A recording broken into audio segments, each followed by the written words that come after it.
Cuba, it's me. Welcome to episode 203 of the W.I.L.L.I.W show, which stands for Wrestling is Life. Life is Wrestling. Now today, I want to talk about sex and wrestling. I hear stories from the old timers all the time when I listen to the interviews or read books that back in like the 70s, 80s, early 90s, they called them ring rats in wrestling, and there was a lot of them.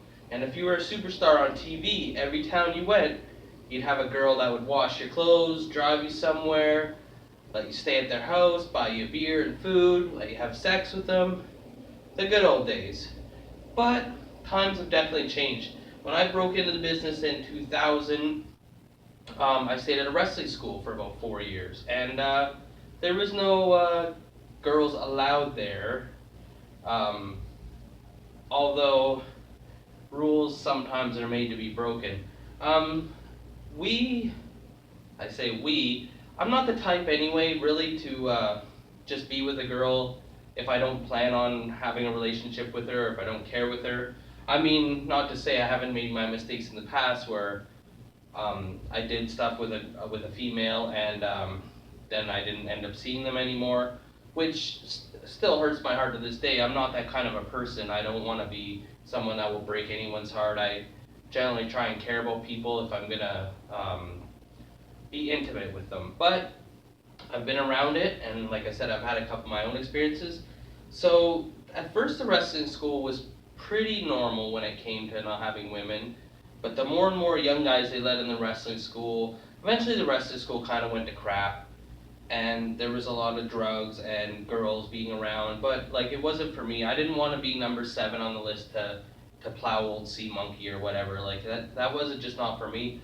Kudos to the guys who did. I have nothing, no disrespect at all. That's just not really my scene, and I loved hearing about it. And you gotta relieve your tension somehow. I was more of a guy that would, if I had to, I'd go in the shower and do what I had to do to get me through the night. But most of the time, I was lucky enough to, blessed enough to have like a girlfriend, steady, someone I was seeing steady. That if the time came where I needed to let out some tension, then she was more than capable and willing. But as far as like the shows go, you see, you get a lot of these girls that come to the show every time, and they're regulars. And a lot of them think some of the guys are good looking, and maybe get their old egg toy out and rub themselves at night thinking about it. But a lot of them have boyfriends or husbands. But I guess it doesn't really matter where you get your appetite as long as you eat at home. And most of the time, the males seem pretty supportive of their females coming to the shows and enjoying. I mean, I guess it's better than them going to see the strippers on a Wednesday night on female night. I mean, what's the difference, really? But yeah, so you get a lot of those ones that love the wrestlers, but they're taken, so there's no chance anyway. And because I'm a single father of a cameraman, I don't get to do the after parties very often anyway to see really what goes on. But yeah, you don't see a lot of it now. I've been on a couple tours where I've seen a lot of it, and you'd go to these small towns, and sometimes they'd be like Indian camps or stuff like that, and the girls would be really all over you, at least for my experiences. But a lot of the veterans would discourage you from doing that because you're out in the middle of nowhere. Who knows if there's even police or anything? Like, if you're in your big city, it's fine, but you don't want to be kidnapped in the middle of nowhere and the wrestlers are trying to come and find you, and then it burns when you pee the next day. So I had a lot of opportunity, but I never capitalized on them. I find nowadays that just from what I see, I don't see a lot of. I mean, also we're minor leagues too. Like, we're not on TV like me and my fellow wrestlers that I wrestle with, so we're not as big of a deal. And whenever I'm trying to pursue a woman, saying that I'm a wrestler doesn't really seem to gain me any ground anyway. But I find a lot of times now the wrestlers would rather date other wrestlers because, one, they understand your passion, whereas most people don't. Even if they're a fan, they just don't get the dedication that it takes.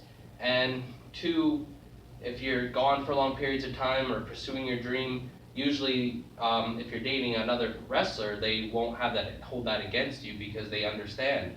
You see that in the WWE a lot. There must be like 20 real life WWE couples nowadays because, well, one, I guess two, you can have them on the road instead of just seeing your spouse or significant other once, maybe twice a week. So I see that happen a lot.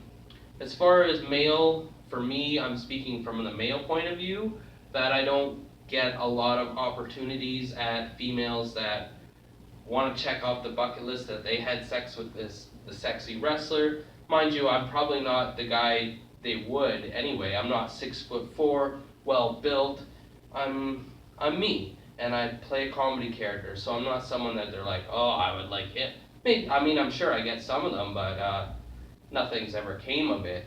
But imagine being a female wrestler. Even the indie female wrestlers, wow, it'd be hard to be them. You get so many creeps, you get people trying to buy you gifts and do whatever they can to get in your pants or treating you like a sex object. I've seen it firsthand from some of the girls, female wrestlers that I'm friends with, and man, that'd be a tough, I mean, I guess it's great if you want, the opportunity is there, and hey, who wouldn't want a sugar daddy? I would just own it and use it if I was a female, but then it's not nice to lead people on as well, and then you gotta look yourself in the mirror. But being a female wrestler with all the creeps nowadays definitely would be hard. But so like the difference is like from the 70s and 80s and 90s and stuff like that, you hear all these stories.